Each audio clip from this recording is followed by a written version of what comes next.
Muy buenas tardes a todas y todos. Les damos la bienvenida a esta nueva sesión de nuestros cursos conjuntos, tanto para preparación de secretarios como de actuarios. Muchas gracias por conectarse en esta tarde. Les pido, por favor, que se mantengan con el micrófono cerrado, a menos que vayan a hacer alguna pregunta que la quieran hacer de viva voz. Les vamos a pedir que alcen la manita o le escriban en el chat, y ya el maestro Gustavo nos dirá en qué momento resolverá dudas.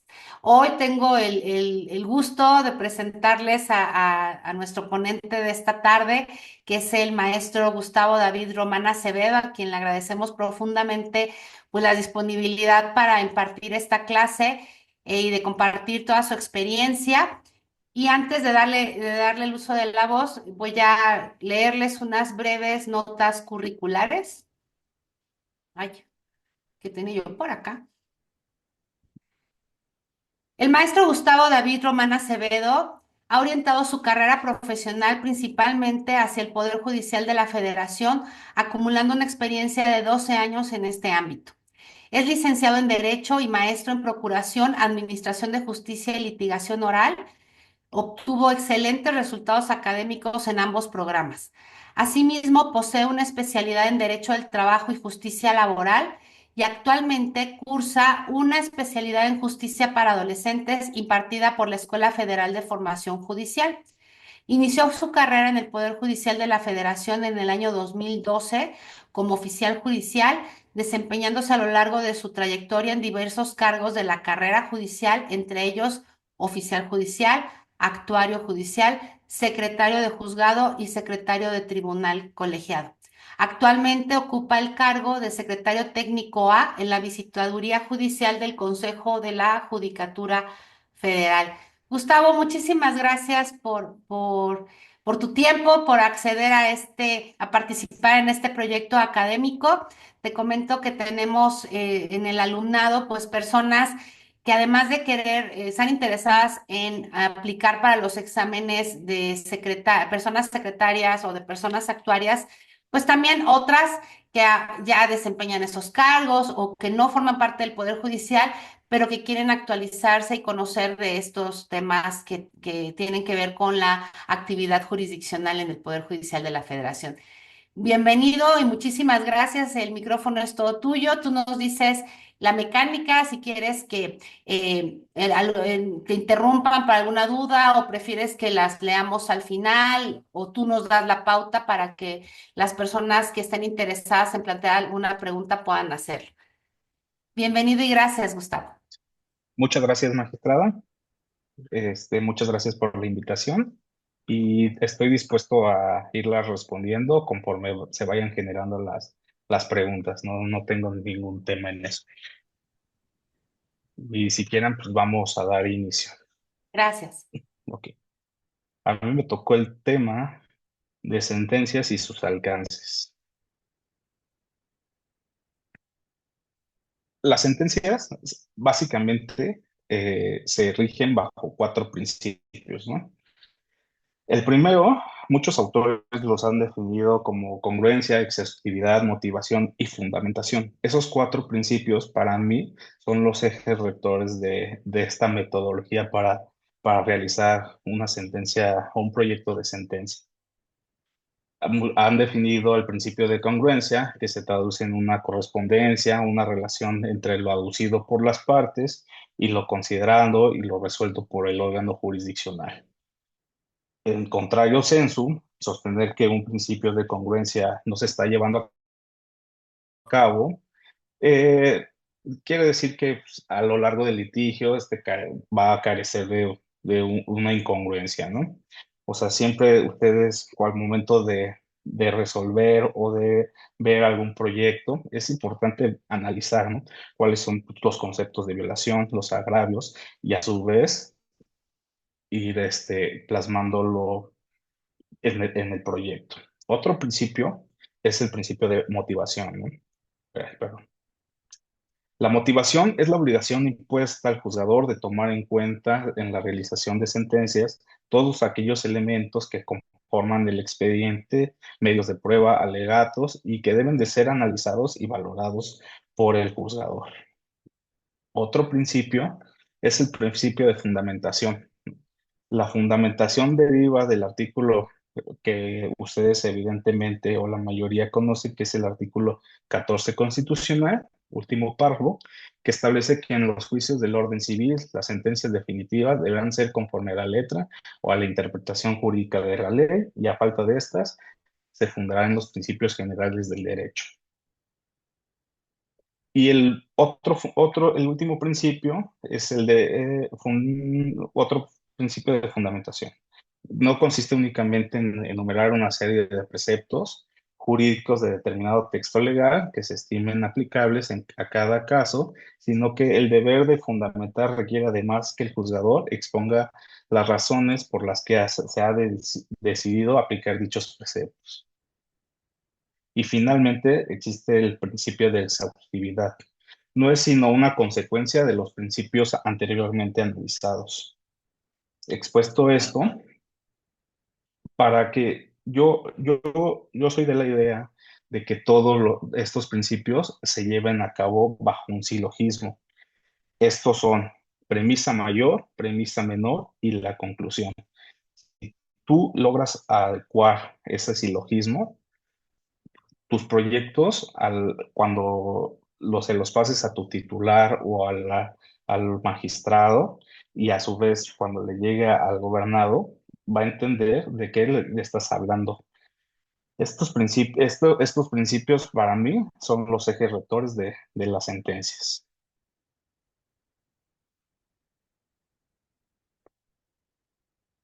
Perfecto. Entonces, vamos a continuar.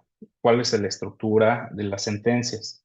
Básicamente, una estructura de una sentencia es el vistos, resultando, considerandos y resolutivos. Un vistos esto quiere decir que ya estudiaste las sentencias, perdón, que ya estudiaste tanto los conceptos, los agravios, como a su vez el expediente. Para mí, como secretario, lo que yo hago, en primer lugar, es enumerar una serie de agravios o conceptos de lo que me vienen planteando. Si no tengo bien analizado cuál es la pretensión de la parte, pues quiere decir que no estoy entendiendo, no estoy entendiendo lo que voy a empezar a resolver. También uno de mis mayores consejos que les puedo dar es que empiecen analizando, o sea, desde el principio hasta el fin. Sonará algo muy característico, pero pues, a los abogados nos encanta ese chismecito, nos gusta saber qué pasó, la historia del expediente. No lo vean como un asunto más, un asunto menos, o un asunto que tenemos que resolver. Si lo ven de esa manera, yo creo que eh, van a entender de lo que se está tratando y van a poderle dar una solución lógica y jurídica al gobernado. Entonces, en esta primera parte de la sentencia se expresa que los autos del expediente han sido vistos para dictar la sentencia, es decir, que previamente han sido estudiados y que por consecuencia se procederá al dictado de la resolución. Este apartado debe contener el número del expediente, el nombre del quejoso, la autoridad responsable. Les doy un ejemplo. Un ejemplo es visto los autos del juicio de amparo 1 diagonal 2025, promovido por Gustavo Román, contrato de la jefa de gobierno de la Ciudad de México y de otras autoridades. Es únicamente el preámbulo para saber de lo que estamos hablando. Enseguida vienen los resultados, los resultandos. En este apartado de las sentencias, ya sea tratándose en amparo indirecto, se plasma una exposición histórica de lo que pasó en el juicio de amparo, ¿no? Se presentó la demanda, se llamó al tercero, se fijó para audiencia constitucional y lo podemos hacer en dos, tres párrafos. No necesitamos extendernos ni hacer toda la historia porque al final nosotros ya sabemos que se está resolviendo, ¿no? Entonces aquí les pongo un primer resultado, ¿no? ¿Cuándo se recibió la demanda de amparo? Bueno, ¿no? A partir de cuando la recibió en la oficialía de partes común, o bien si se recibió ante otra autoridad, o bien donde se presentó. Ya como ya les mencioné, debe de tener el nombre del quejoso, quién es el apoderado, o si es por propio derecho o en representación. Que todas las autoridades que fueron señaladas como responsables y a qué autoridad se le atribuye cada uno de ellos. Ejemplo, les pongo por ejemplo, por escrito presentado el 4 de julio de 2023 en la Oficina de Correspondencia Común en materia de trabajo de la Ciudad de México, fue turnado el día 5 en la ciudad de su propio derecho. Creo que se me modificó el internet. No sé si me escuchan bien. Ya, ahorita te escuchamos mejor, como que se empezó a Bueno, entrecortar. bueno. Ya, ¿tú nos oyes? Exacto. Sí, Ya, ahora sí perfecto. ya te oímos bien, Gus. Gracias. Perfecto. Seguimos. En el segundo resultando debe contener por lo general, como les decía, breve los actos procesales, la fecha de admisión, cuando se emplazó a la autoridad responsable, que se dio vista al MP y si hubiera tercero interesado, señalarlo, ¿no? Y cuándo se llevó a cabo la audiencia constitucional. Esa es la forma breve para tener tus primeros resultandos. Les pongo un ejemplo. Por acuerdo de fecha 7 de julio de 2023, se registró la demanda de amparo con número tal, se admitió a trámite, se dio vista al agente del Ministerio Público, se dio la intervención legal, se solicitó que rindieran su informe justificado, se ordenó el emplazamiento del tercero interesado y se celebró la audiencia constitucional. No necesitamos decir más, menos es más. Ahora sí, viene lo importante de nuestras sentencias. Los considerandos son los razonamientos lógicos jurídicos que resultan de la apreciación de las pretensiones de las partes relacionadas con los elementos probatorios contenidos en el asunto y las situaciones jurídicas abstractas previstas en la ley.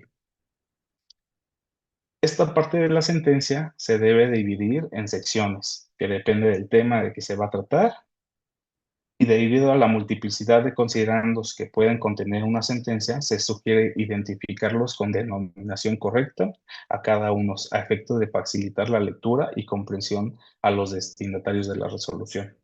Yo cuando les enseño a proyectar, ya sean mis oficiales, yo lo que les recomiendo es que vayan fijando sus considerandos, por ejemplo, que pongan un título, competencia, fijación del acto. ¿Para qué? O sea, al momento de que tengan una lectura, se les haga más sencillo al gobernador entender de lo que se está hablando, ¿no? Cuando leen un libro, es comprensible que le pongan un tema, ¿no? Al inicio de cada capítulo, para saber de qué se está tratando. Así es la metodología que yo les recomiendo, ya sea a mis oficiales o a las personas que les interesa proyectar, porque si lo hacen de forma continua, es un proyecto que no tiene, para mí, desde mi punto de vista, no tiene pies ni cabeza.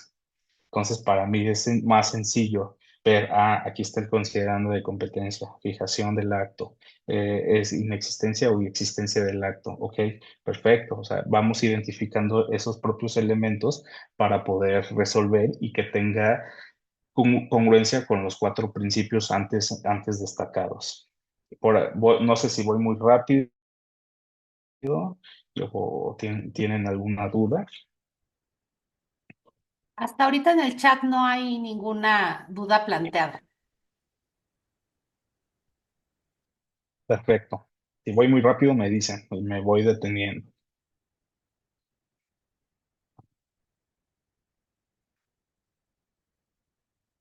Como les explicaba y como les hago ver, siempre hay que iniciar con la competencia, ¿no?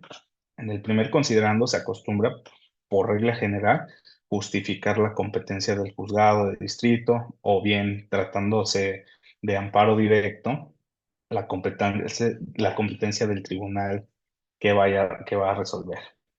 Lógicamente, el juzgado que resulte incompetente para conocer un asunto tendrá que hacer el pronunciamiento respectivo en este considerando, lo que genera que sea un único considerando en el proyecto. O sea, si ustedes ven que que el acto no es competente, ya sea de un tribunal o un órgano jurisdiccional de materia civil, administrativa o laboral, evidentemente, pues, tu único considerando va a ser la incompetencia, ¿no? Por eso es importante iniciar con la competencia para saber que en realidad tú estás resolviendo un asunto de tu materia. Hay asuntos que, por ejemplo, donde yo inicié, en el 18º circuito, la mayoría de los órganos jurisdiccionales en materia de juzgado de distrito son materia mixta. Entonces es muy difícil que de un inicio seas incompetente. Pero pues aquí hay una cuestión, ¿no? Hay veces que existe el conocimiento previo, ya será un considerando especial, ¿no? Pero solo porque tuvo conocimiento un diverso órgano o ya analizó un acto reclamado que viene estrechamente relacionado, desde ahí se puede mandar al órgano jurisdiccional competente. Les, como les había explicado, yo al momento de analizar y tienen perfectamente alineado qué es un silogismo, qué es la premisa mayor, la premisa menor y la conclusión. En esa manera de resolver, tú vas a ir armando estructuralmente tu sentencia.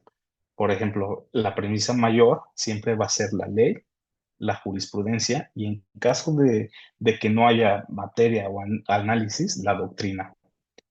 Si la ley viene definida perfectamente la figura procesal, evidentemente vamos a iniciar analizando esa figura, ¿no? ¿Qué pasó? Ahí viene la ley, ¿no? O sea, la ley establece tal. O el artículo octavo dice esto, ¿no? Ok, perfecto. En tu premisa menor es lo que hay en el juicio. Entonces, por eso siempre es muy importante establecer esos silogismos. Y si los tienes perfectamente identificado, así vas a poder estructurar tus proyectos. Aquí les pongo un ejemplo de un considerando de competencia. Empiezo yo, digo, este juzgado de distrito en materia de trabajo es legalmente competente en términos, ahí viene mi premisa mayor, que es la ley, ¿no? En términos del artículo constitucional, la ley de amparo, la ley orgánica y los acuerdos generales. Le digo, en atención que el acto reclamado tiene una ejecución material, ¿no? Vemos que el acto en sí es de naturaleza de trabajo y por ende somos competentes. Ya tenemos bien identificado ese ciclo para poder empezar a estructurar de forma fundada y motivada tu resolución. Posteriormente, tenemos otro considerando que es la fijación de los actos. Este considerando puede ser accesorio, pues no es indispensable usarlo en todos los casos, sino en aquellos que es necesario fijar la litis constitucional, a partir de la precisión de los actos por el quejoso. Por lo general, se recomienda utilizarlo a efecto de delimitar la litis en los juicios de amparo. Yo siempre lo que les digo es que mientras ustedes fijen bien correctamente la litis, sus amparos serán cortos, breves y sus efectos también, y esa congruencia en sus resoluciones. Ujú. Aquí les pongo, ¿no? Como se ha visto, para fijar debidamente los actos en términos del artículo 74, fracción primera de la ley de amparo, debe acudirse a la lectura íntegra de la demanda, sin atender a los calificativos que en su enunciado se hagan sobre su constitucionalidad o inconstitucionalidad.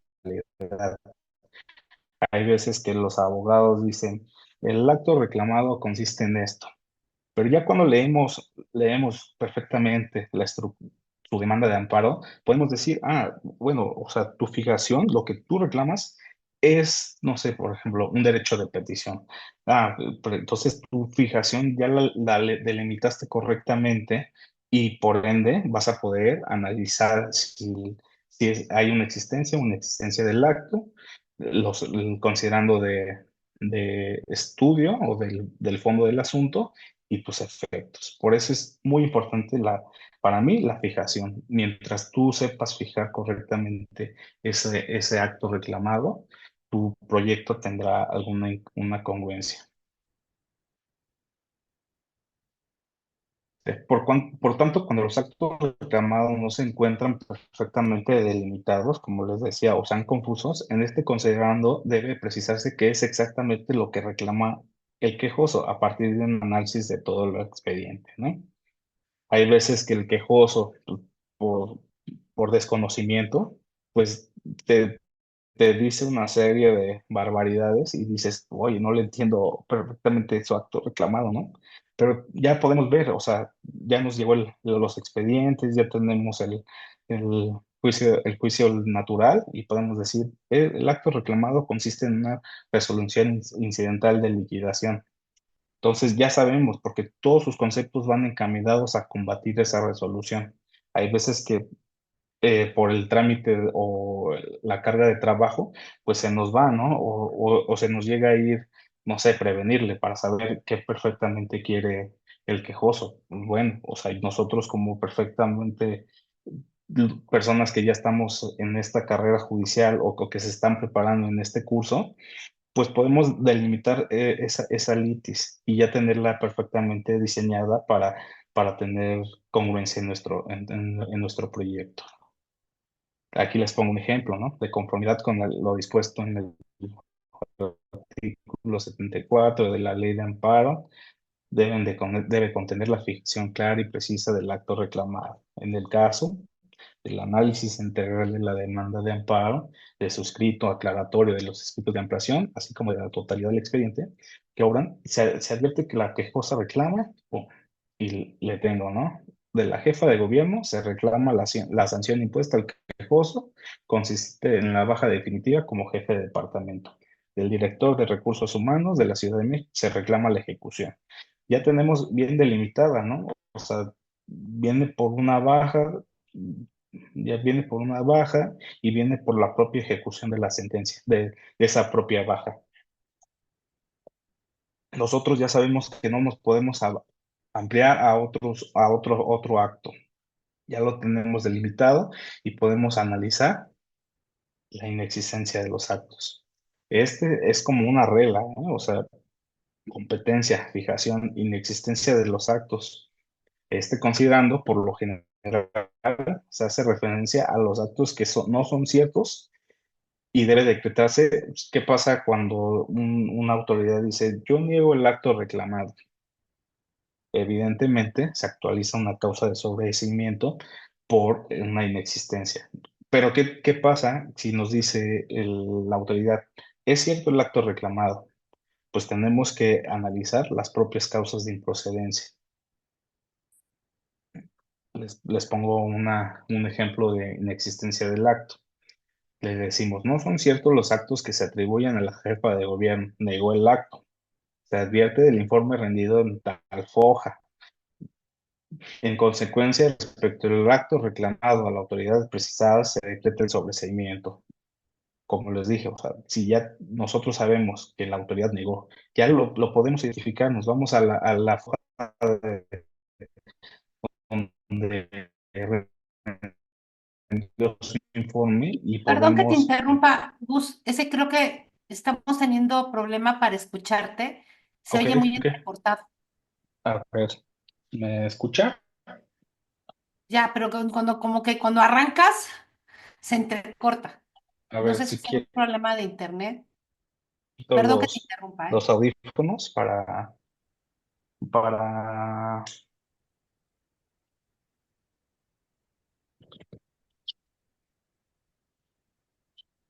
Uy, yo creo que sí es tu internet. bueno, Ahí. A ver,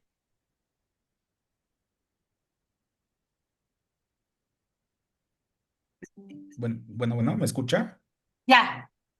A ver, me quito si quieres los audífonos. Ay, gracias, Gus, perdón. No, no hay de qué. Ok. Ok. Entonces seguimos, ¿no? Entonces, ya cuando tenemos perfectamente delimitada la existencia o la inexistencia del acto, podemos decir, no, la autoridad negó. Y qué pasa cuando la autoridad niega? Nos ha pasado o nos pasó actualmente cuando nos fijaron las competencias al órgano jurisdiccional donde yo estoy adscrito. Hubo una temporada que nos fijaron la competencia respecto de una inconstitucionalidad de una ley. Y ya todos los órganos jurisdiccionales, cuando reclamaban la inconstitucionalidad de la Ley Federal del Trabajo, todos los órganos nos mandaban los expedientes. Pero ya cuando veíamos los actos reclamados, veíamos que fue en la transición cuando se crearon los centros de conciliación y arbitraje. Hay unas autoridades que decían no, o sea, si bien pertenece al centro de conciliación, la dependencia que emitió el acto reclamado no sé, por poner el jefe de departamento del centro de conciliación. Hay veces nos tocó que decíamos, es inexistente el acto, pues porque no lo llamaste, ¿no? Pero hubo una vez que nos repusieron un asunto por no haberlo llamado. Y yo lo que les decía a mis compañeros, le digo, es que no podemos nada más limitarnos a decir, como lo niega, pues, ahí nos olvidamos y ya sabemos que se va a sobreseer el asunto. Al contrario, o sea, la propia autoridad te estaba diciendo, oye, yo no lo emití, pero la autoridad que lo emitió fue tal. Les decía, es mejor ahorita darle una vista para que ampliara la autoridad y que se incorpore a la litis.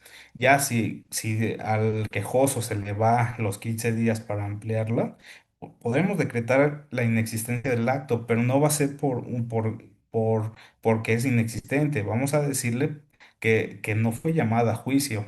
Y esa es una consecuencia que poco a poco las fuimos observando cuando nos fijaron esa competencia ya en la ejecución de esas resoluciones y fueron conforme cómo se fueron modificando los asuntos y pues fueron saliendo, ¿no? O sea, ya no, ya le entrábamos al fondo, ya en un principio sí se sobresiguieron dos que tres asuntos, y ya cuando me tocó ver a mí que soy medio chismoso, pues ya les decía, no, es que sí fue correcto que nos repusieran el procedimiento en este asunto, ¿no? Se tuvo que haber llamado. Entonces ya fue cuando yo le comenté al titular, le dije, oye, creo que se nos fue ahí al órgano jurisdiccional, pero es momento de empezarlo a subsanar. Y fue ahí como que ya una luz, ¿no? O sea, como fue el momento preciso para compensar ese error que se había cometido. Al final, pues no trascendió porque el colegiado lo repuso, ¿no? Pero pues sí nos evidenció que nos evidenciamos ante el tribunal colegiado para ver esa situación. Vamos a continuar. Existe la existencia de los actos reclamados, ¿no? En este considerando se hace referencia a la existencia de los actos reclamados o de aquellos que por falta de algún informe justificado deban tenerse presuntivamente ciertos. En este apartado se debe justificar la forma en que se tiene demostrada la existencia de los actos reclamados. Por ejemplo, les pongo cuarto, existencia de los actos reclamados. Es cierto el acto que se le atribuye al director tal, consistente en la sanción impuesta al quejoso. Esta es la baja definitiva. Lo anterior se advierte del propio informe justificado rendido por la autoridad responsable y se corrobora con las copias certificadas que nos remitió. Ya estamos justificando a partir de donde corroboramos que existe el acto.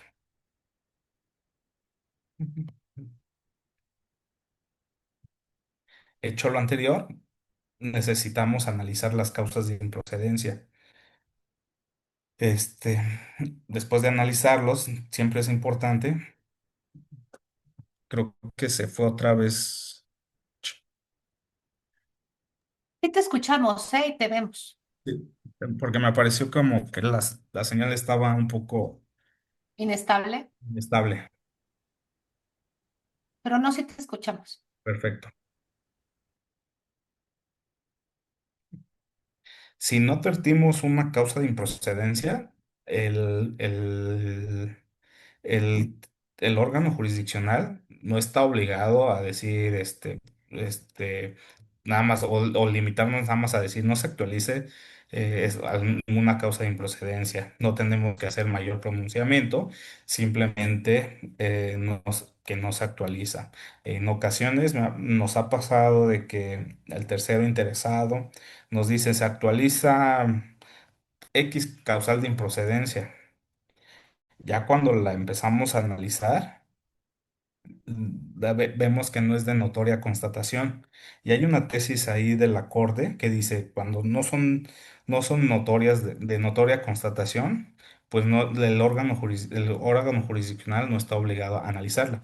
En ese, yo siempre cuando me ponen, ¿no? Hay las que se desprenden, siempre les digo, ¿sabes qué? No se soslaya tu argumento que se actualiza esta causa de improcedencia. Y le pongo la tesis, le digo. Sin embargo, este órgano jurisdiccional, al no haber mayor pretensión o justificar por qué se actualiza esa causa de improcedencia, se advierte que no es de notoria constatación y no por ende, no, este órgano jurisdiccional no las analiza.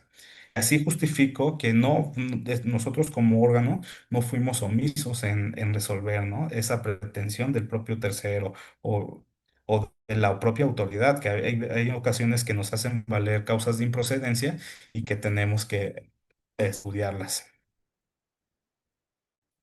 Algo para mí muy importante, sin soslayar ya sea la competencia, fijación, inexistencia o existencia, para mí son los antecedentes.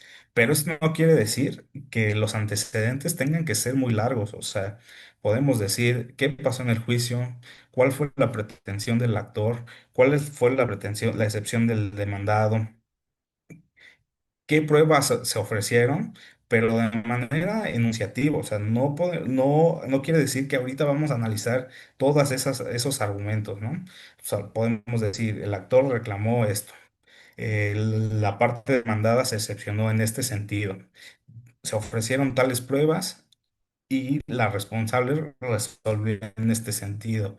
Nosotros ya cuando el gobernador le da una lectura a su asunto, sabe perfectamente de qué es lo que estamos hablando.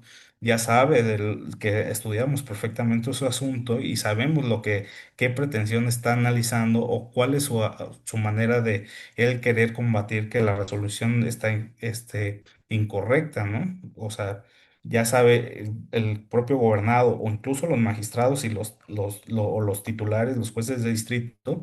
Tú cuando ya ves una resolución y ves, ay, este secretario acudió al curso y perfectamente sabe cómo va estructurada su sentencia. Y ese es un tip también que les doy a mis oficiales o a las personas que se acercan conmigo. Le digo, oye, a ver, tú empiezas a formar tus propios antecedentes para que puedas tener una congruencia y empiezas a valorar esos principios, ¿no?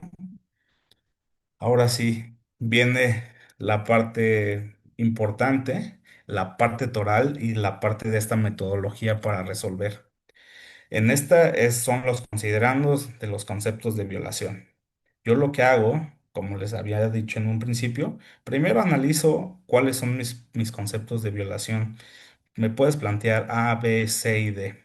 Yo cuando ya estoy revisando mi expediente, empiezo a constatar, ¿no? Ah, esto tiene razón el quejoso, lo voy palomeando. Se acredita con esta prueba y obra foja tal. Perfecto. Ya cuando ya terminé y empiezo ahora sí a poner todos mis silogismos en mis proyectos, yo ya los tengo bien identificados. O sea, ya no me voy a estar deteniendo a volver a leer mis conceptos de violación ni mis propios agravios. Yo ya me voy, este concepto me lo arregló aquí, ok, perfecto, ¿no? Ahora bien,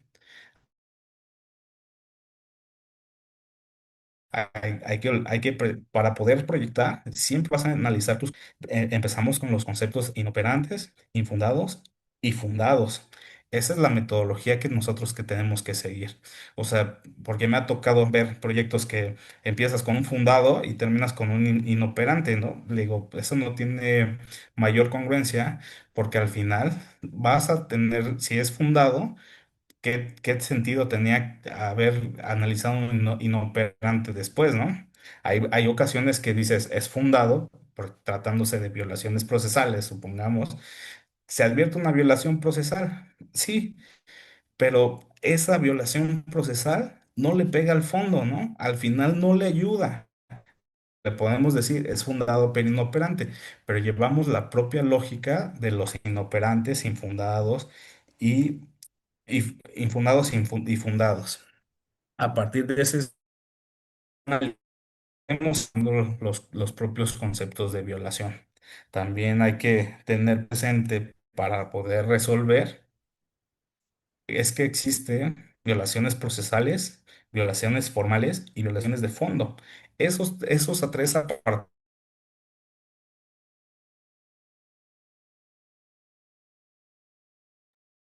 Uy, ahora sí ya no te oímos ni te vemos.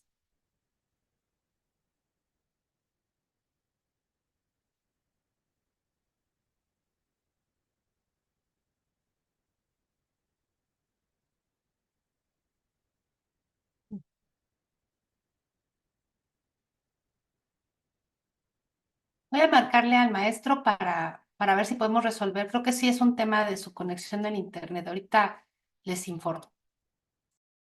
Ya ven, Ahí está ya. ya ven mi pantalla. Sí, gracias.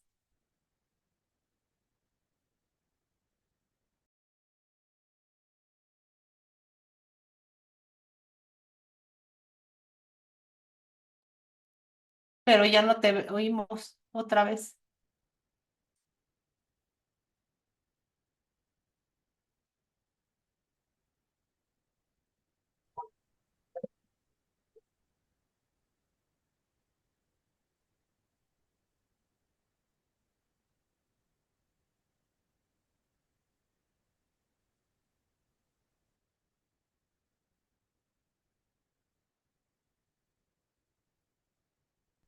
Mala, mala jugada.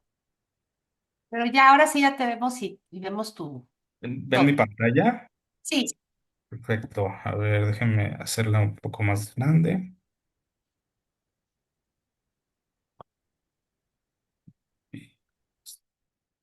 Esto más chiquito.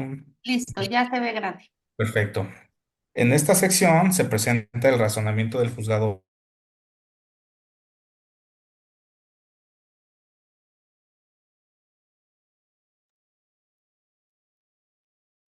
Sí, Juana Solano, creo que sí es entre el mal clima pero sí estamos teniendo muchos problemas de conexión con el maestro. De violación. Esto es, no tiene sentido transcribirlos, transcribirlos.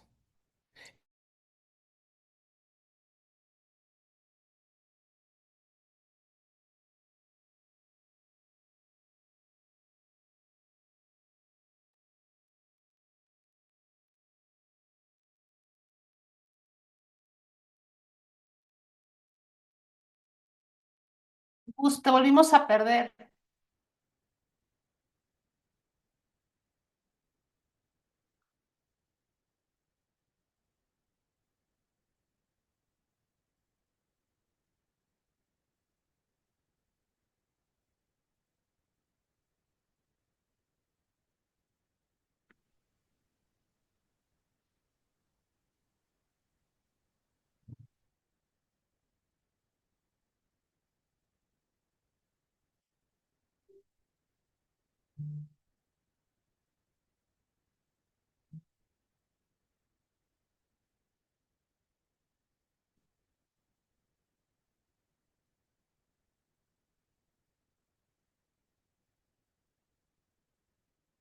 Perfecto, continuamos. Como les venía mencionando, en este apartado del fondo de los conceptos de violación, vamos a empezar. Lo que les decía, ¿no? Empiezo con los conceptos de violación. Aquí les traigo como un ejemplo breve. En este asunto, me acuerdo que se había ido primero por incompetencia respecto de un acto, un juzgado en materia administrativa, este, en materia administrativa.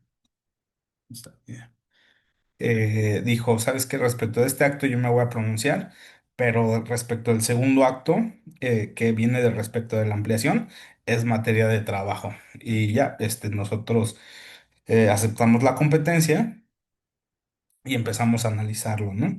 Como ves, en este ejemplo, ahí si lo están viendo en su pantalla,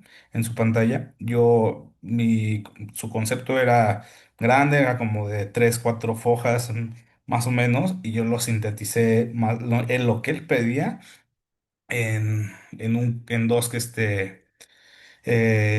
dos en dos parrafitos, o sea, no necesitaba más para ver lo que en realidad él quería, ¿no? Él decía que pues, no estaba fundada su actuar porque no, se le dio la responsable en forma verbal una petición y no había dejado por escrito ni asentado ese actuar, ¿no? Entonces, aparte, como les venía mencionando, yo siempre analizo los conceptos en silogismos, ¿no? La premisa mayor siempre va a ser la ley, como lo pueden ver, ¿no? Que establece el artículo 16. Empiezo a analizar qué viene, qué dice la ley, qué dice la jurisprudencia sobre la fundamentación y motivación. Y empezó a hacer como un análisis, ¿no? Como aquí venía referente a un derecho de petición, eso fue como su primer acto y después venía respecto a la respuesta. Entonces le hice este apartado, pero seguimos analizando la premisa mayor, ¿no? Que es la ley, la jurisprudencia, la doctrina. Yo para clarificar los conceptos de violación, siempre luego, en este caso, pues, les dije, ver, mira, la autoridad, él te está citando ciertas cosas, o sea, de su petición.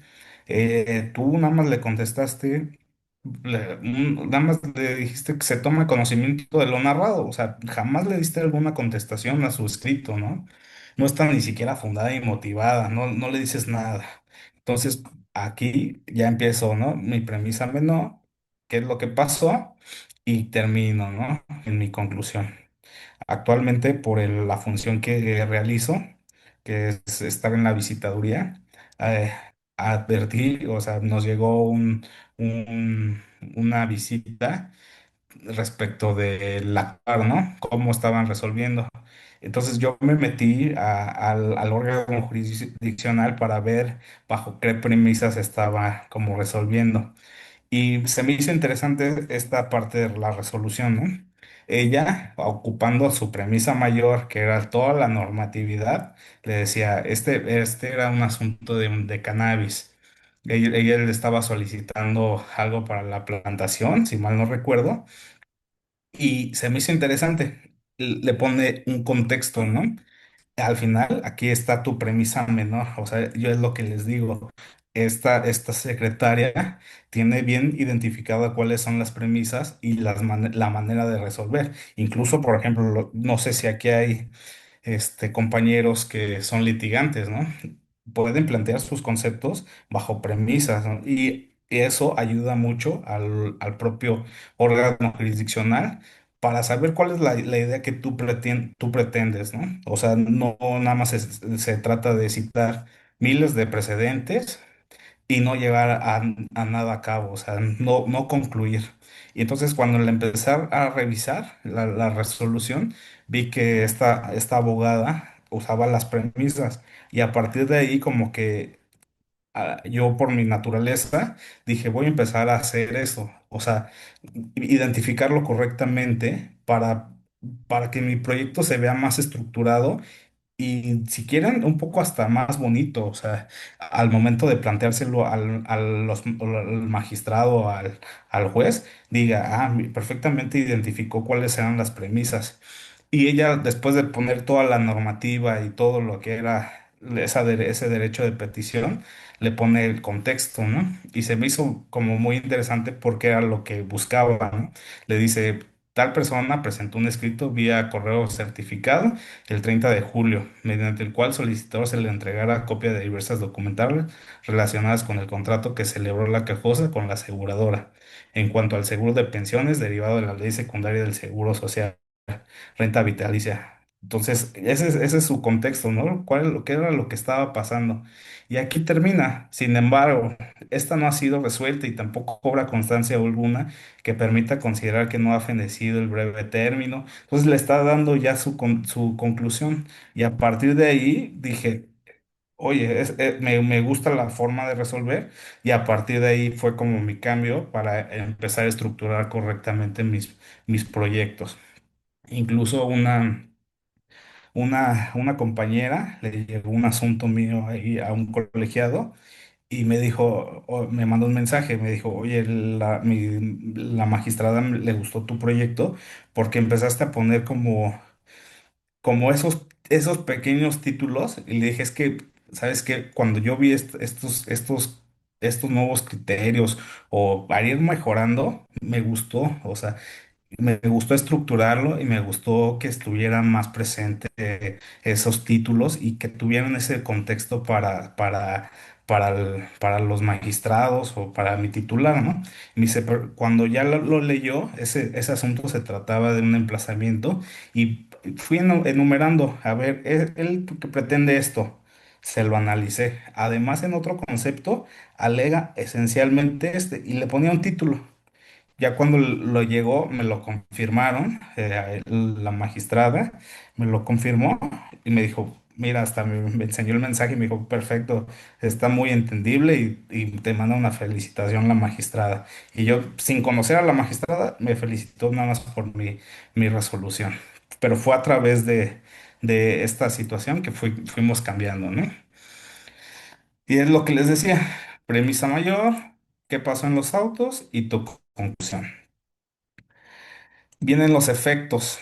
En este, considerando por su naturaleza, pues, es más chiquito, debe redactarse únicamente aquellos casos en que el proyecto de sentencia se proponga conceder la protección constitucional. Así, en el artículo 77 de la Ley de Amparo se establecieron diversas precisiones en relación con dicho tema. Al respecto, se estableció que en el último considerando de la sentencia que concede el amparo, el juzgador deberá de determinar con precisión los efectos del mismo, especificando las medidas que la autoridad o particulares deben adoptar para asegurar el estricto cumplimiento y la restitución del quejoso en el goce de sus derechos. De igual forma, se precisó que los efectos de la concesión del amparo, cuando el acto sea de carácter positivo, fracción primera, será para que se restituya al quejoso en el pleno goce de sus derechos violados, restableciendo las cosas al estado que guardan antes de la violación. Y cuando el acto reclamado sea de carácter negativo o implique una omisión, los obliga a la autoridad, que es la fracción segunda, a la autoridad responsable a respetar el derecho que se trate y a cumplir lo que el mismo exige. Finalmente, se estableció que la sentencia surtirá efectos cuando se declare ejecutoriado o cause estado por Ministerio de Ley. A partir de aquí, los efectos van a ser congruentes a tu fijación. Si tú no fijas correctamente, como les había mencionado, no fijas correctamente tu litis, tus efectos te van a salir enormes. Ya cuando la autoridad pretenda dar cumplimiento, se va a hacer bola. O sea, sinceramente va a tardar ese asunto en ejecución de sentencia o se va a ir al colegiado porque no se puede cumplir. Va a tardar hasta 1 o 2 años. Recuerdo un asunto que hay cuando ahora la magistrada en retiro era jueza de distrito en el órgano donde yo estaba, que había unos asuntos con 4 o 5 años, ¿no? Porque querían restablecerse a unas personas que fungían en el ayuntamiento, bueno, en la capital, eran como auditores, pero pues se les dio un efecto muy amplio y era un asunto que ante esa magnitud, nunca se iba a poder cumplir. Poco a poco fuimos delimitando la sentencia y recuerdo que antes de que ella, la magistrada, se volviera magistrada, bueno, se pudo cumplir ciertas partes de la resolución, pero pues, al final, poco a poco los órganos jurisdiccionales fueron delimitando o haciendo sus alcances muy cortos y ya no tan excesivos. Para mí creo que es la forma ahora correcta, para poder alcanzar que se cumplan las sentencias de amparo, ¿no? Oye, Ah, Gus, pero yo nada más quiero precisar que esos asuntos me los heredaron, ¿eh? exacto, exacto, Yo no viví esas sentencias. exacto, Nos pero costó muchísimo el exacto, cumplimiento, pero justamente no, fue una herencia. fue una herencia y pues, al final la magistrada se volvió magistrada y yo ahorita ando en la visitaduría y estoy seguro que esos asuntos ahí siguen, o sea, de tan complejos que fueron los efectos, ¿no? Pero pues eso fue ya una fijación, pues yo creo que incorrecta, que atrajo que los propios efectos se volvieran pues, difícil de cumplir, ¿no? O sea, Oye, y aprovechando que ya te interrumpí, perdón, claro, claro. María Virginia Ramírez tiene una pregunta. A ver, En la sentencia de amparo, ¿cómo se traduce la premisa menor? la premisa menor es lo que pasa en el juicio. O sea, acuérdate, vamos a empezar. La premisa mayor, la ley, ¿no? Supongamos en un derecho de petición, está establecido en el artículo octavo de la Constitución. Esa es tu premisa mayor. Tu premisa menor siempre va a ser lo que pasó en tu juicio.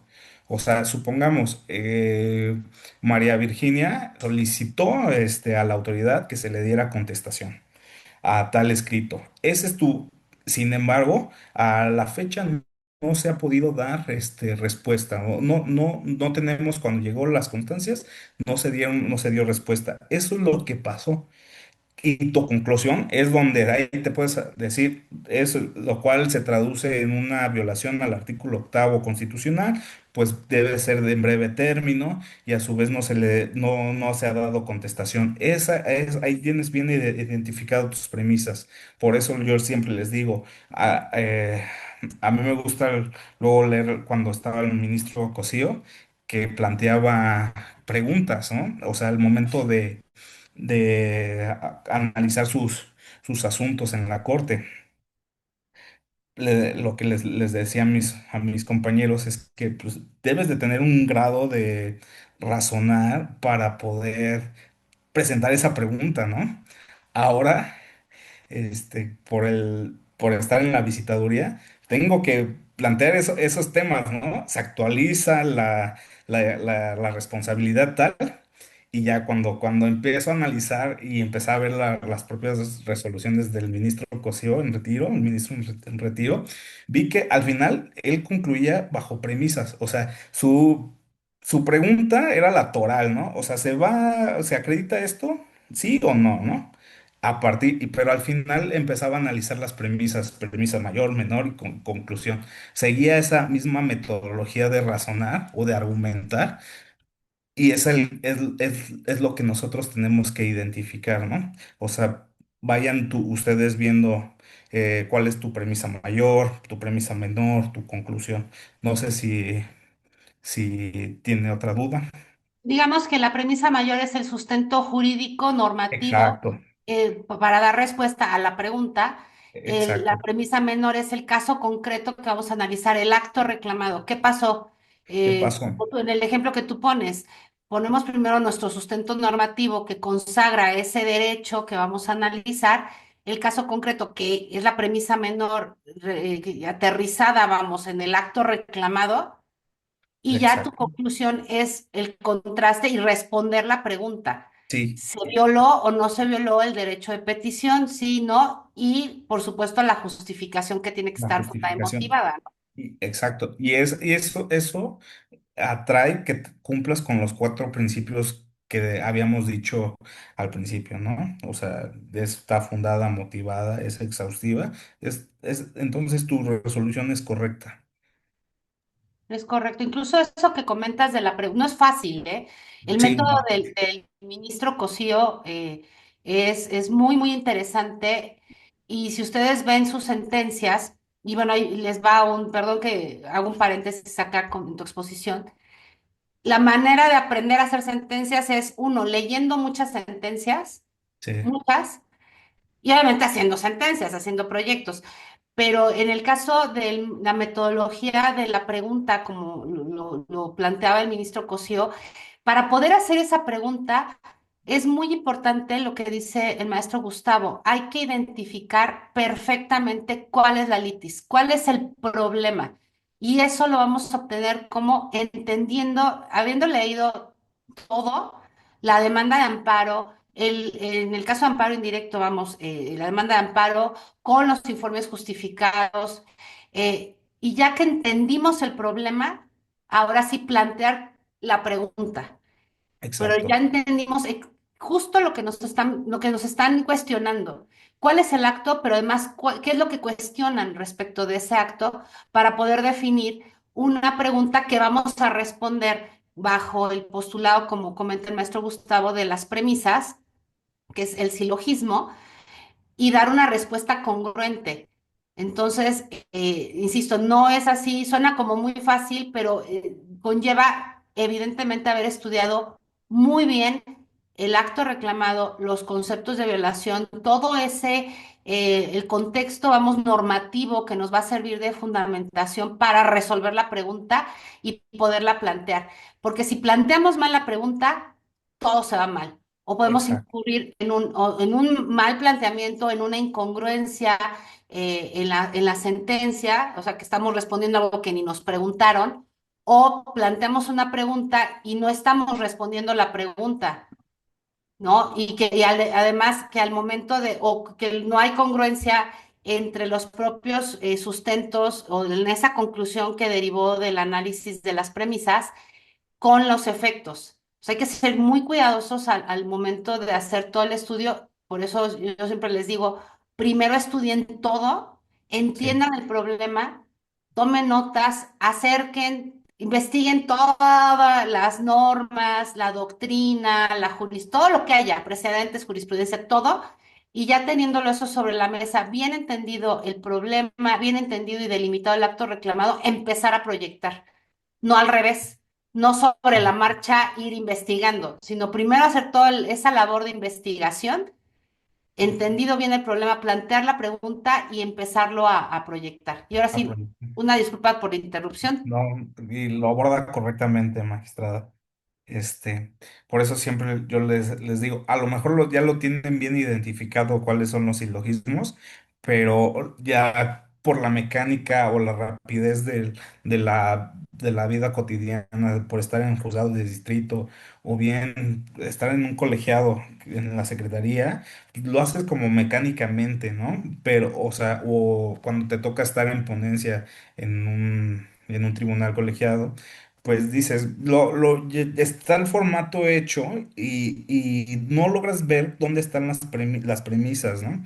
¿Dónde está ese silogismo? Ya lo tienes, o sea, ya sabes que está la ley, qué pasó, pum, y tu conclusión.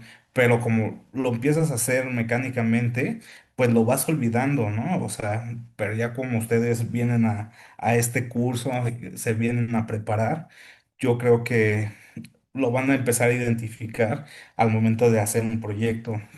El día de mañana que estén como secretarios, van a poderle plantear un bonito proyecto, ¿no? O sea, sustentado, fundamentado, motivado a su propio titular y irles modificando así como aquí está la premisa mayor, ¿no? Esta es la ley, mi premisa menor, o sea, como el ejemplo que les puse de esta licenciada, ¿no? Y el contexto, a lo mejor eh, dices, no le suena muy raro, premisa menor, ¿no? Pero ella le puso contexto y perfectamente identificó cuál era lo que estaba pasando en el expediente, qué era lo que se estaba analizando y cuál era la conclusión.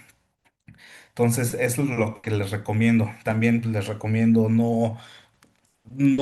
cuando se trata de fijar los efectos, ponerlos breves, entendibles, o sea, congruentes, no irse más allá, porque cuando nos vamos se va a volver un asunto que nunca se va a poder cumplir y nos meten en varios aprietos para poderlo darle cumplimiento, ¿no? Y al final, pues el quejoso también busca esa justicia pronta y expedita, ¿no?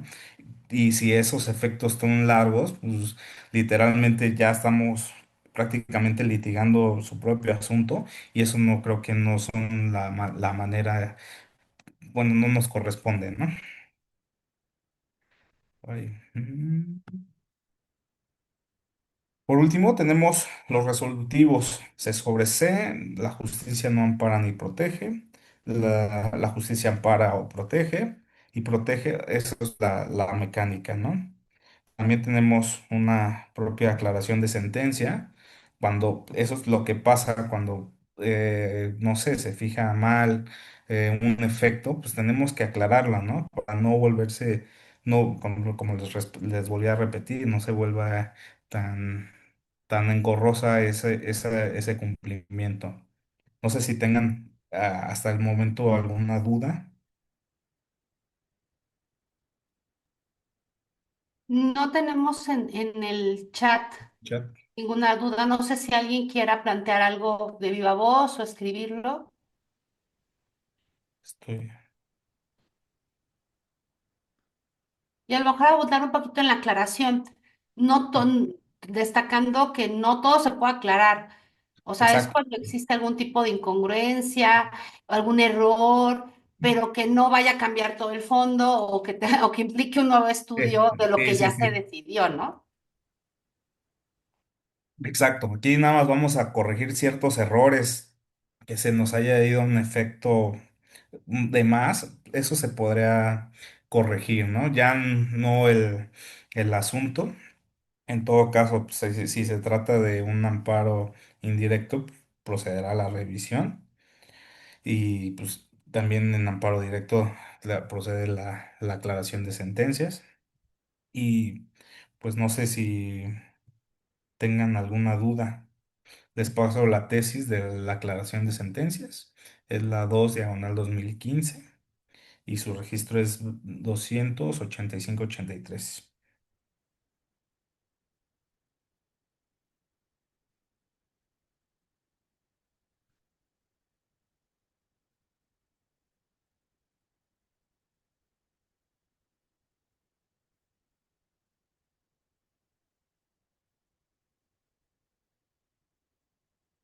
285, ¿qué?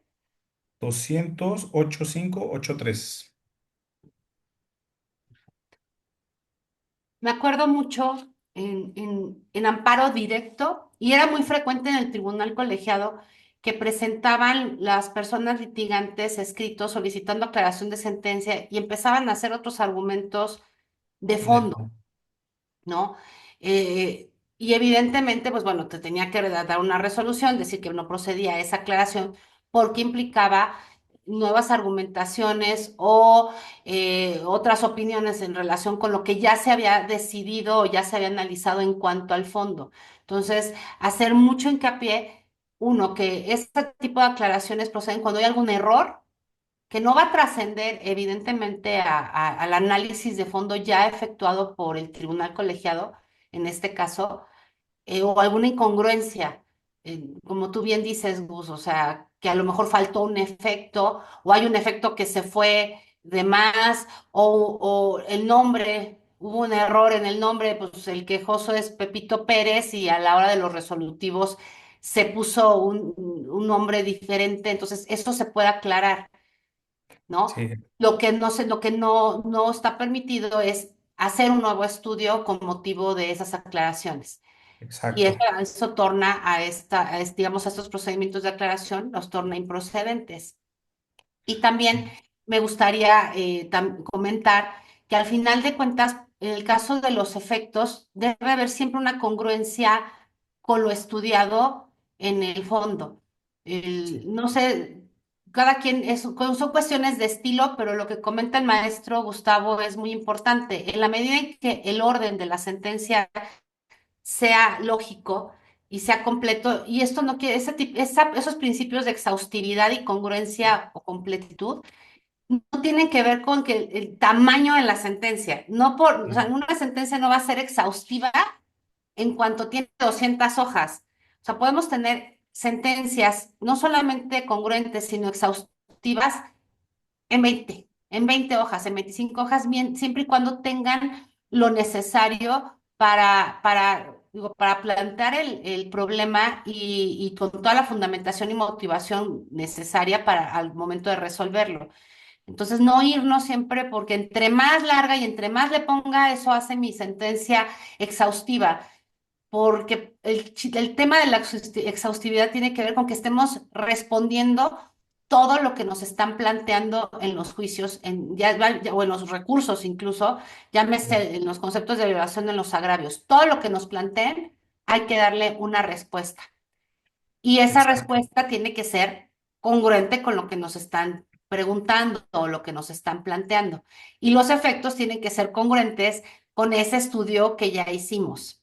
Ni más, ni agregarle efectos, ni quedarnos cortos. Algo que yo siempre he sugerido al momento de plantear los efectos es delimitarlos muy bien. O sea, que sea casi un checklist para la autoridad responsable o para el juez de distrito en caso de los recursos. ¿Qué es lo que va a hacer?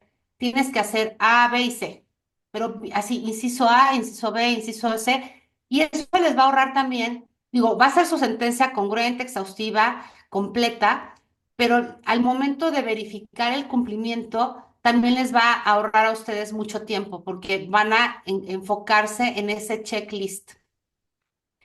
Y a la Sí, autoridad, pues sin duda no le va a quedar ninguna cuestión pendiente o no le van a quedar dudas de qué es lo que tiene que hacer. A veces lo hacemos tan rebuscado que la autoridad se queda y no sabe qué es lo que tiene que hacer. O sea, entonces si nosotros somos como muy ejecutivos al momento de los efectos, entendiendo que ya todo el estudio, todos los argumentos ya se plantearon en el considerando, digamos, del análisis y ya hacemos un considerando específico de efectos, con efectos muy claros, muy precisos, le facilitan a la autoridad, obviamente le facilitan al justiciable, porque su sentencia se va a cumplir en menor tiempo, y a la hora de ustedes verificarlo en esa etapa de cumplimiento, pues también van a ahorrar mucho tiempo y otros recursos que ya no tendrían por qué ser si ya tenemos muy claro lo que tenía que hacer la autoridad y lo hizo, ¿no?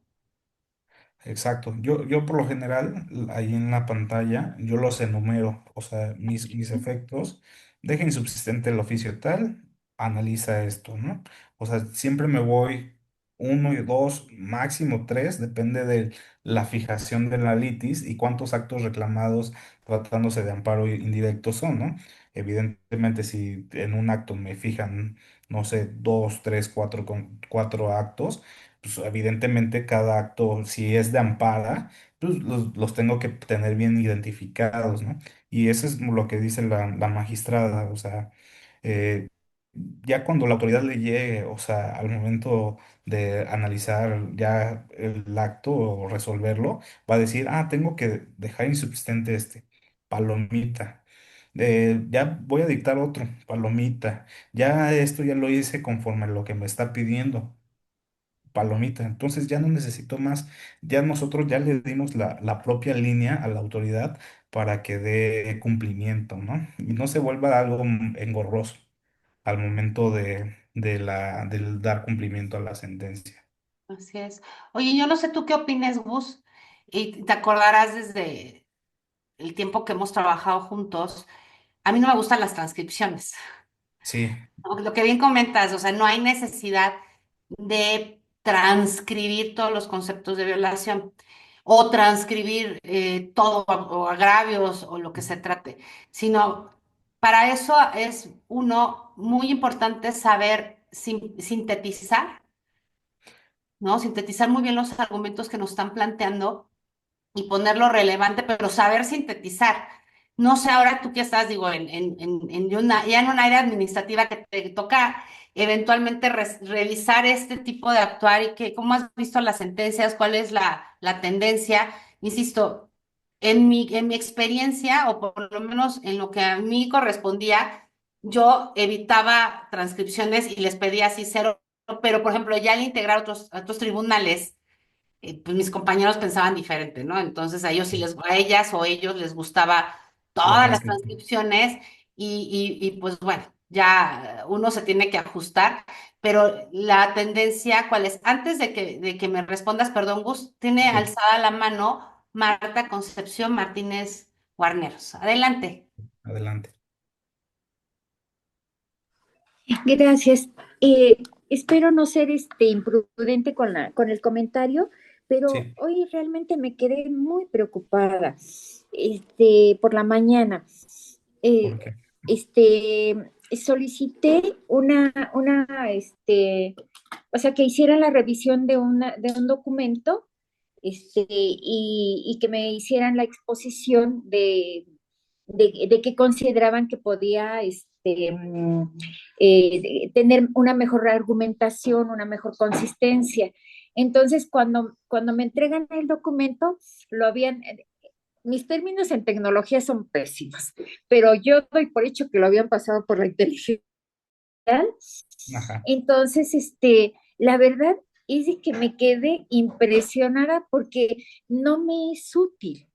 O sea, yo todavía estoy muy acostumbrada y pues, la verdad es de que yo no trabajo nada sobre inteligencia artificial, pero sí me quedé impresionada porque realmente no me es útil, porque para mí lo importante es qué elementos tenemos, qué es lo que tenemos que analizar, lo que han venido exponiendo ustedes, este maestro, la magistrada también, o sea, de que no es la documentación qué tan amplia, sino cómo analizamos. En mi caso personal, yo soy notaria. Estoy tomando el curso porque me actualizo en temas que me resultan muy interesantes. Sí. Entonces, y que además, pues nada más es trasladarlos un poquito, ¿no? Entonces sí me resultó muy preocupante porque no sé qué dinámica estén ustedes considerando en ese espacio. O sea, que si alguno de sus colaboradores les presenta documentación, obviamente le dije que no, que tiene que estudiar todo los antecedentes. O sea, no se lo puede dejar a la inteligencia artificial, pero no sé, o sea, ¿qué está sucediendo? Gracias. Pues a ver, yo para bueno, la IA, este, la verdad, la he utilizado una vez, pero por la premura había unas diligencias para resolver un tema de acoso laboral. Tenía muchísima información, ¿no? Pero me resultó como un tanto difícil porque pues, al final no te lo plantea y te da ciertas luces, ¿no? O sea, de todas las declaraciones.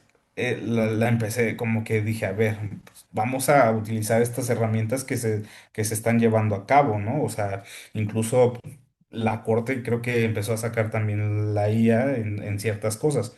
Pero me resultó como un poco, me tardaba más en sintetizar lo que él pretendía y trasladarlo a mi proyecto. O sea, me demoré casi un día, o sea, en tratar de hacer eso, ¿no? Y ya mejor opté por yo leer la propia declaración, decir, lo que el servidor público plantea respecto del acoso laboral es lo siguiente, y se me fue más fácil irlo aplicando ya a mi proyecto. No sé si va por ese sentido, ¿no? Sí, maestro, gracias. Me es muy útil, o sea, porque sí me quedé así como que dije, esto es muy complicado, no me da los parámetros de los antecedentes, sobre todo en sucesorios, ¿no? O sea, es todo un tema. Le Sí, agradezco mucho, gracias. y creo que la IA, o sea, para temas como de investigación, pues va actualizándose a un nivel que muy exponencial, ¿no? O sea, creo que hace 6, 8 meses pues apenas estaba limitada la IA en cierta época, o sea, creo que si mal no recuerdo, hasta el 2021 o 22. Sí. Porque sí me metí, hubo apenas también un curso por parte de la Escuela Federal y justamente me metí porque pues vamos trasladándonos, ¿no? A eso. Pero sinceramente, yo cuando la quise utilizar para ahorrarme el tiempo de sintetizar ciertas declaraciones, pues me hizo pues un poco, voy a utilizar la palabra inútil porque o sea, no me daba los elementos o los antecedentes que yo necesitaba para ver si se acreditaba el acoso laboral y el hostigamiento, ¿no? O el mobbing, que es ahorita el consejo está buscando, ¿no? Que haya cero tolerancia a eso. Entonces, a mí sí me causó mucho ruido. A lo mejor para otros temas es muy eficiente. O sea, sí lo he utilizado o sea, para temas como de casa. Ay, necesito esto y me ha funcionado. Pero para temas jurídicos, creo que apenas sigue muy limitada, o sea, incluso cuando le preguntas alguna tesis, le hice la pregunta al chat GPT, oye, a ver, respecto a este tema, ¿qué tesis me es aplicable? Me arrojó una, la busqué y no me aparecía, o sea, entonces no me puedo guiar a ahorita 100% sobre la IA, o sea, Sí. entonces lo dejo a su consideración también, o sea. No, Híjole, muy bien, maestro, gracias. yo creo que es una pregunta muy interesante la que hace la notaria Marta, porque a ver, yo creo que sí tenemos que estar actualizados en inteligencia artificial. Es útil, uno, sabiendo qué preguntar y cómo preguntar y en dónde preguntar. El chat GPT, ChatGPT. el chat Ajá. GPT está muy interesante, pero hay otras inteligencias artificiales que son 100% jurídicas. Hay Sí. algunas que hacen eficiente, por ejemplo, el manejo de un despacho, hay otras que hacen eficiente la normativa de alguna empresa, el control. En el caso jurídico, otras que son muy buenas para la academia. Lo que yo creo es que en nuestra labor, en la labor jurisdiccional, hay que irnos con mucho cuidado. Lo que comentas, Gustavo, es real. O sea, la inteligencia te va a sacar un precedente que ni existe en México y que a lo mejor está en otro lado, pero no es aplicable. Y si nos confiamos y no verificamos, pues podemos cometer pues errores terribles. Yo no la descarto, pero para la actividad jurisdiccional, para resolver un caso, la descarto, esa sí, ahí sí la descarto, ¿no? No Sí. creo que pueda haber una inteligencia artificial, por lo menos las que existen ahorita, que puedan sustituir la labor de estudio que hace en un primer momento la persona secretaria y después la persona juzgadora, ¿no? Lo que dices, o sea, ¿cómo va a discernir o cómo va a saber la inteligencia artificial qué parte pues del testimonio que tú estás poniendo ahí, pidiéndole que lo sintetice, qué es lo relevante? Eso solamente lo puede saber quien estudia el caso y quien conoce y quien sabe y qué es lo que va a resolver, ¿no? No sé, a lo mejor ya en un futuro, evidentemente, se desarrollarán otro tipo de inteligencias artificiales que sean más útiles para esta labor, pero yo creo que las que ahorita hay, a lo mejor, incluso hasta yo les diría aguas cuando lo hagan, cuando ocupen la inteligencia artificial para cuestiones académicas. Les puede servir a lo mejor como una guía, pero hay que verificar la información que pone. Incluso si ustedes ocupan cualquier inteligencia artificial desde el chat GPT o cualquier otra, les pone como un aviso, ¿no? De esto está todavía en beta o está todavía probándose, hay que verificar, no toda la información que se desprenda del resultado de la pregunta planteada va a ser la correcta. Entonces, siempre verificar, lo pueden ocupar como, insisto, como una guía para ir desarrollando, pero no fiarse totalmente de ella. Gracias, magistrada, muy No, de amable qué, también. no, al contrario. No, y lo que también es relevante es que, por ejemplo, con la IA, o sea, no le vas a poder decir la pretensión, o sea, supongamos, ¿no? Me tocó un asunto en materia civil, ¿no? Que se le cayó una pared a un vehículo. O sea, no les das ciertos elementos, o sea, porque vas a decir, ah, acredita la factura o que es dueño del vehículo, le vas a poner, exhibió una factura, ¿no? O sea, no hay todo ese contexto para poder resolver. En ese asunto, en materia civil, me tocó que se le cayó la pared, eh, fue al juicio civil, fue por la reparación del daño, pero al abogado, o sea, se le olvidó, era un coche usado, se le olvidó endosar tener el endoso del vehículo al propietario. Se va 2 años, ya cuando me llega a mí, el demandado decía, oye, él no acredita el interés, y se lo decía desde un principio, ¿no? Pero entonces tú esos elementos, pues no los puedes introducir ahorita, yo creo, a la inteligencia artificial. ¿No? O sea, a lo mejor sí les puedes poner ciertos elementos y te va a decir, pues si exhibió su factura, sí tiene derecho a la reparación del daño, pero la, la parte demandada decía, oye, no acredita el interés, la factura no tiene ese endoso, ¿no? Él no es el dueño. Ya cuando me llegó, efectivamente ya yo reviso la factura y veo que no tiene ese endoso, ¿no? Sí correspondía a Juanito Pérez, pero pues el que venía al juicio civil era José. O sea, entonces no había ese contexto. Entonces yo creo que esos contextos aún no se les puede dar 100% a la inteligencia artificial, ¿no? La que sí la he utilizado bastante es cuando me preguntan mis hijos, ¿no? O sea, temas que me preguntaron sobre unas iguanas.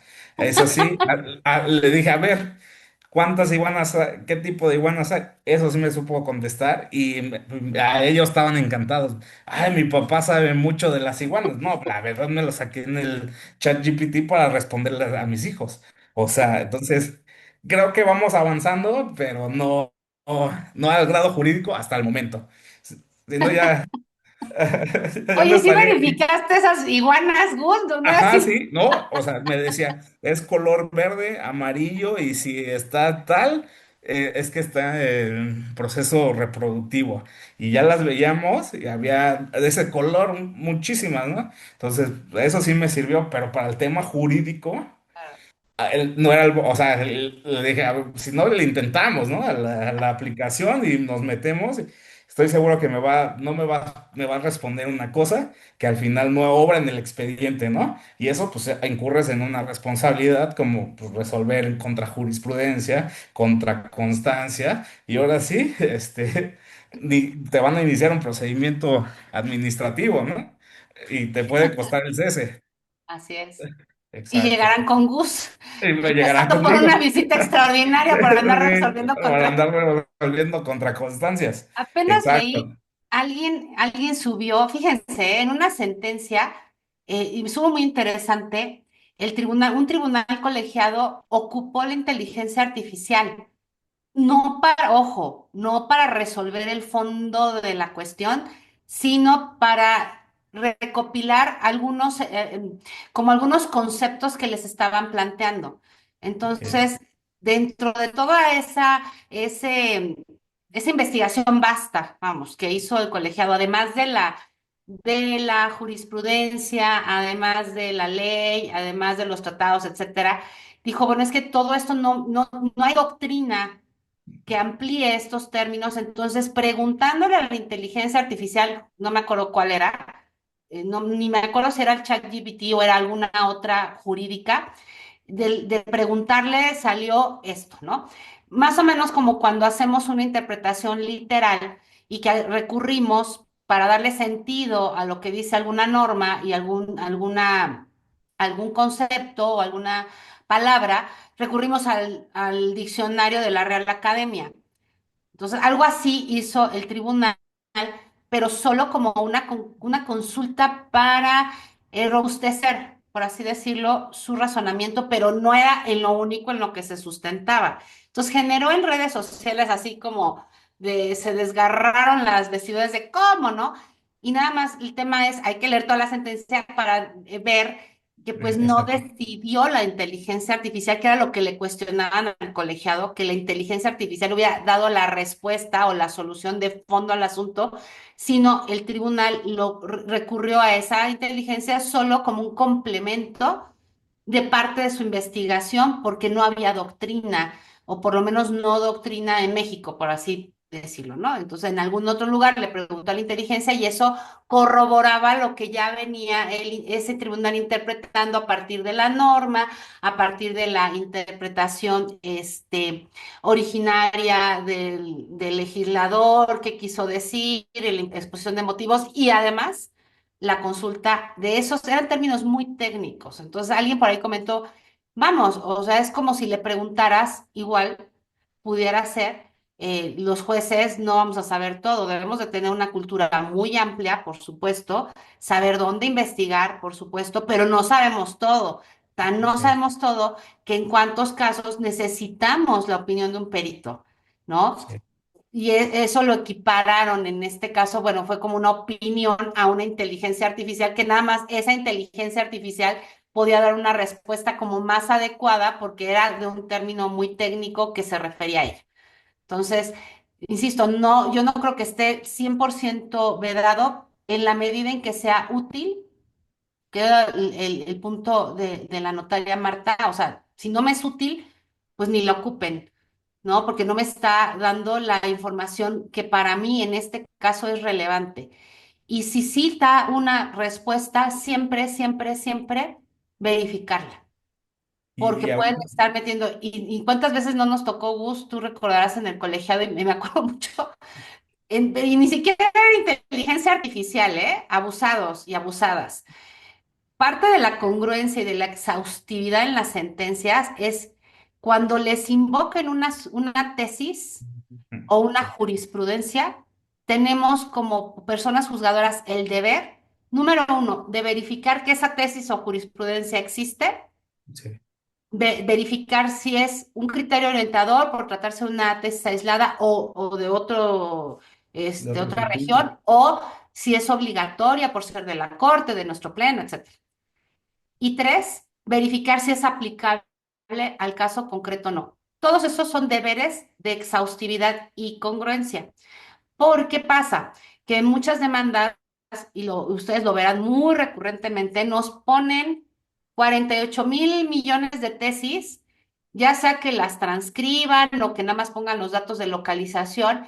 Y yo he visto en muchas, y era algo que yo les decía en los proyectos, tienen que responder. Son 100, no sé, agrúpenlas, hagan algo y la que sí sea aplicable, pues den la explicación, ¿no? Pero hay que contestar. Entonces yo me acuerdo mucho en el colegiado, en el cuarto colegiado, eh, venían muchísimas, entonces había una demanda en lo que estaba no solamente poniendo tesis, sino también incluían hasta precedentes de otros tribunales ahí de los 90. Entonces digo, pues tenemos que verificar, ¿no? Entonces, bueno, el caso de precedente de otro tribunal colegiado era, pues, Claro. ¿sabes qué? Pues es la opinión del otro colegiado. En ese caso concreto, así decidió allá y a mí no me obliga. Hasta ahí, pues no teníamos problema. En el tema de las tesis, sí, entonces me acuerdo que nos estaba poniendo una jurisprudencia o la citaba como jurisprudencia y no se respondía en el proyecto que me presentaron, no decían nada. Y yo, ¿qué hubo? ¿Y esto qué? Pues no existía. O sea, era como una jurisprudencia que se la inventó el litigante, así con rubro, texto, lo único que no traía era datos de localización, pero pues hay un tribunal el que quieran, pero de este circuito y no sé qué, y no existía. O sea, Este, no existía. Entonces, digo, imagínense que si no verificamos todo eso que les digo, qué exhibida de que hay, el tribunal me está diciendo que no es aplicable porque por cualquier razón, cuando que ni existe. Desde ahí nos debimos haber detenido y decirle, esto que me estás poniendo, ya se hizo la búsqueda en el semanario y en los apéndices y en todo, y no existe. Entonces, Por eso es tan importante investigar, insisto, leer, entender el problema, verificar. Eso es parte de la sentencia y de su exhaustividad y de su congruencia. Entonces, no nada más con la inteligencia artificial nos pueden meter en un problema, sino también de mala fe cuando nos hacen, nos plantean o nos citan criterios que por lo menos en este país y en ninguna de las épocas jurisprudenciales ha existido, ¿no? Sí. Ya, ahora sí ya me cayó, Gus, perdón. No, no, Agus, no, ya. eso lo recuerdo perfectamente y sí, o sea, ustedes tengan presente que a veces los litigantes pues buscan ganar su asunto, o sea, entonces no, citaban tesis que pues no existen o hacían un híbrido y pues era un rollo encontrarlas, ¿no? O sea, pero ahorita hablando de la inteligencia artificial, en el curso que tomé, no tiene mucho, hicieron una lectura fácil, de esas que se empezaron a implementar para los menores de edad, para que los puedan entender las resoluciones, porque llegamos al conflicto de que, pues a veces como que eres muy técnico, pero eres muy técnico para los abogados, ¿no? Pero a veces no para la sociedad que lo necesita, ¿no? Como ahorita son los menores de edad o las personas que tienen alguna discapacidad.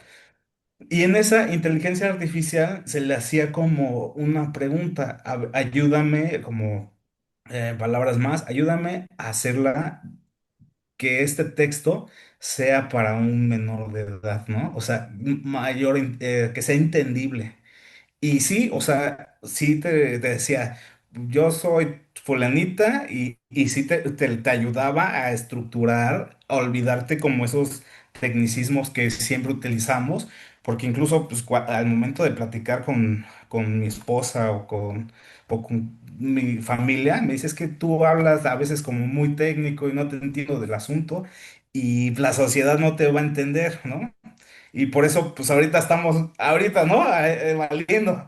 O sea, en esta situación. Pero eso sí se me hacía muy interesante porque esas lecturas fáciles con la inteligencia artificial se hicieron más comprendibles, ¿no? O sea, no sé, eso sí está interesante. Yo creo que todavía no podemos llegar a la parte jurídica, pero para eso sí lo podrías utilizar. O sea, oye, a ver, ayúdame a explicarle esto al menor, que se le concedió para que sea reconocido, tenga derecho a un reconocimiento de quién es tu papá.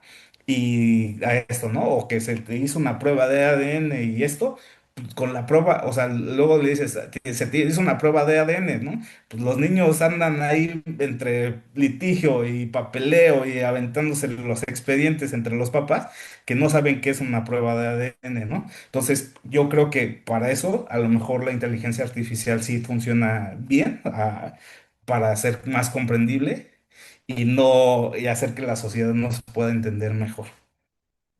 Así, y eso que comentas que también es muy relevante para las sentencias de amparo. Uno, tiene que ser con un lenguaje entendible, recordando que van dirigidas a los justiciables, no a los abogados. Entonces, no abusar de los tecnicismos o de palabras en latín. Si son prescindibles, mejor no emplearlas y un lenguaje mucho más sencillo para que todos lo puedan entender.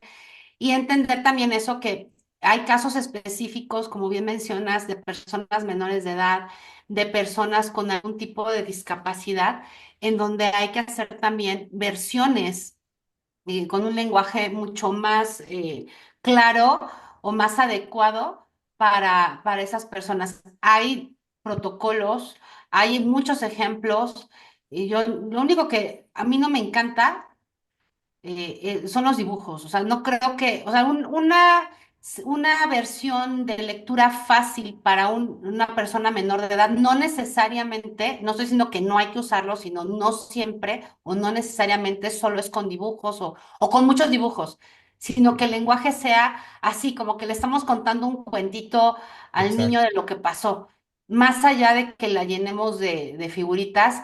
que pueda ser muy, muy fácil de entender para el niño, para los papás, que tampoco necesariamente serán abogados, incluso para los mismos abogados.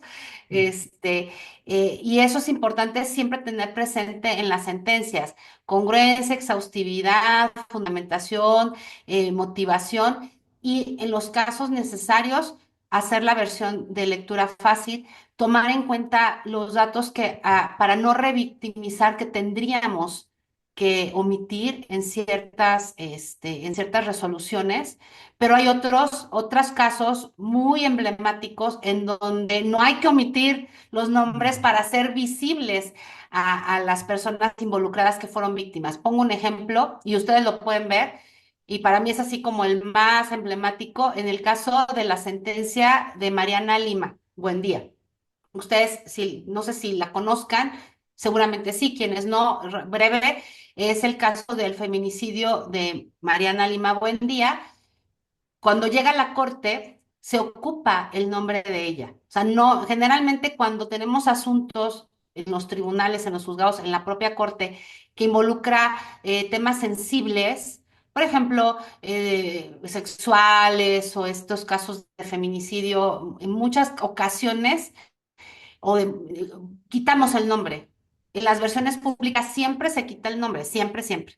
Pero inclusive en las versiones, las que vamos a discutir, se ocupan siglas o algo para no revelar la identidad y proteger ese dato personal. En el caso de Mariana Lima Buendía, el hecho de que aparezca su nombre sin censura en la sentencia y se haga referencia a ella así, con su nombre, es un hecho relevante porque visibiliza a esta persona, a esta víctima. Entonces, no es una más, es el caso de ella, y ella sufrió un asesinato en razón de género que se llama feminicidio, y la sentencia se trata, grosso modo, en todo el parámetro que da la Corte para investigar con perspectiva de género el caso de todas las muertes violentas de mujeres. Entonces, había que hacer visible a la víctima, ¿no? Como un emblema de que esto ya no puede pasar. No es un objeto, es una persona quien fue asesinada de manera violenta y que además fue revictimizada ella y su familia por la falta de cuidado, la falta de técnica, las falencias en la investigación que derivó originalmente en el archivo de esa averiguación, porque toda era averiguación previa en el Estado de México, ¿no? Entonces, hay que ser muy sensibles, no olvidar las perspectivas que tienen que aplicar en determinados casos, la de género, derechos humanos, personas con discapacidad, casos que involucran personas de la diversidad sexual, etcétera, para saber el lenguaje, si tenemos que hacer una versión de lectura fácil, y cuando sí es relevante dar el nombre de la persona involucrada, ¿no? Entonces, son muchas cosas al momento, no solo de proyectar, sino de hacer ya las versiones que se van a engrosar en el caso de los colegiados, que van a estar en los expedientes y que después se harán públicas en los sistemas de consulta del Poder Judicial. Exacto. Ya, me callo. No sé si bueno, aquí dice Elena, también pasa que citan criterios ya superados, por eso es tan importante revisar si ese criterio existe, si es obligatorio o no, si es aplicable o no, y entre las cosas de si es aplicable o no viene, está todavía vigente o ya fue superado, ya sea porque haya cambiado de criterio el propio tribunal emisor o uno de mayor jerarquía haya emitido un criterio diverso. ¿Alguien más quiere hacer alguna pregunta? ¿Tú algo con lo que quieras concluir? Pues yo les quiero dar, pues, no sé si tengan alguna pregunta, duda, aclaración.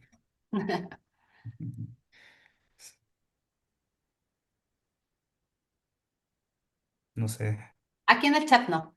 Y no aquí. veo, ¿hay alguna manita levantada? Tampoco. Pues si no es así, pues, yo sí les quiero dar un consejo que a mí me lo dieron. Y creo que ante las incertidumbres que estamos viviendo, pues yo creo que el saber proyectar es la manera de que el Poder Judicial subsista, ¿no? El hecho de poder expresar esos razonamientos, darles ese a los justiciables, ¿no? Un verdadero fondo de su asunto, ¿no? Cuando evidentemente lo requieran, ¿no? Pues hay cosas que pues, no puedes olvidarte las violaciones procesales, ¿no? O sea, pero en la medida de que el Poder Judicial podrá subsistir, yo creo que es sabiendo los secretarios que acudan a este curso aprendiendo a proyectar. O sea, la manera de darle al justiciable lo que él pide, a veces no necesariamente es correcto, a veces pues, le tienes que negar, ¿no? Pero niégale con esos argumentos que diga, pues sí, tienes razón, o sea, no hay manera, ¿no? Me voy a ir a la revisión, me la van a confirmar. Pero darles esos razonamientos lógicos, jurídicos, que es con ese lenguaje pues, técnico, este, coloquial, como lo quieran ver también, pero pues yo creo que es la manera, ¿no? Esa es la recomendación. Una vez una magistrada me dijo que para que Gustavo pudiera subsistir en el Poder Judicial y pudiera avanzar en la carrera judicial, era aprendiendo a proyectar y creo que hoy es la manera de lo sigo pensando y pues no hay que desanimarnos, pero pues yo creo que ese es el futuro, ¿no? Y pues muchas gracias. No sé si tengan alguna otra duda o algún comentario. Adelante. Es el momento, ¿no? De todas formas, te vamos a agradecer mucho, Gus, si nos compartes tus diapositivas para subirlas al Classroom junto con la grabación de la sesión. Y Claro que ya, sí. y agradecerte nuevamente por tu disposición, por que nos comentes y no solamente eso, sino hasta dar consejos de tu experiencia como secretario. Has sido un excelente secretario, me consta. Muchas gracias. Y pues muchísimas gracias. Y ahorita estás aprendiendo cosas nuevas, estás viendo desde otra perspectiva que también es súper interesante de las responsabilidades administrativas, Así es. pero al final del día el saber proyectar es uno saber estudiar los expedientes, identificar el problema que hay que darle solución y saberlo plasmar. Y yo insisto, eso requiere mucho estudio, dedicarle el tiempo necesario a cada expediente, hacer la investigación completa que sea conducente y sentarnos a escribir. No hay formatos. Sí. Vamos a ver mucho en el sistema integral de seguimiento de expedientes, muchísimas. Sirve leer incluso las ejecutorias de los propios tribunales donde trabajen o de los propios juzgados, hay que leerlas. Y nos va a ir formando la lectura y el animarnos ya sobre la marcha, órale, a empezar a proyectar, eso es la mejor forma de agarrar experiencia y de aprender, pero no olvidar que hay que estudiar mucho, dedicarle el tiempo correspondiente y investigar. Así es Sí. que mil gracias, Gus. Gracias a todas y todos que hoy se conectaron a esta clase. Y pues nos vemos este viernes a la siguiente sesión que es relativa a la procedencia del amparo con el magistrado Juan Manuel Vega Tapia a las 7 de la noche, las y los esperamos. Y recuerden que este sábado a quienes están inscritos en el curso para secretarios vamos a tener la segunda parte de razonamiento probatorio que nos quedó pendiente con la maestra María de Jesús Ruiz Mariner. Gus, muchas Muchísimas gracias, que tengas gracias. linda noche, saludos a tu familia. Nos tienes que seguir contando qué más experiencias tienes, no solamente ahí en la visitaduría, sino también con la inteligencia artificial. Sí. Y No, pues esperemos contar contigo próximamente en otras clases.